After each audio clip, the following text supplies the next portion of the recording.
En matière de coopération, le respect mutuel, la liberté dans le choix de ses partenaires et la sauvegarde de ses intérêts sont des principes érigés en credo par le Conseil national pour la sauvegarde de la patrie depuis son accession à la magistrature suprême du Niger. Certains de nos partenaires qui n'ont pas encore compris cette nouvelle vision du Niger l'ont appris à leurs dépens, tandis que d'autres, doués de bon sens, l'ont facilement intégré dans leur comportement vis-à-vis du Niger nouveau. C'est le cas de la Fédération de Russie qui, depuis le premier entretien téléphonique du président du CNSP, chef de l'État, le général de brigade Abdraman Chani, avec son homologue Vladimir Poutine,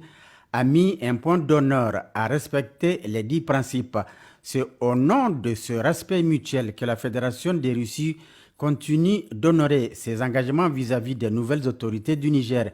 Ainsi, en moins d'un mois, la Russie a affrété 3 vols cargo pour acheminer des divers matériels militaires, dont un système de défense anti-aérien accompagné de plusieurs instructeurs de l'armée russe à Niamey. En ce samedi 4 mai 2024, dans la matinée, nous avons assisté à l'arrivée du 3e vol qui, en plus du matériel militaire et des instructeurs, transportait aussi une importante quantité de produits alimentaires divers pour le Niger.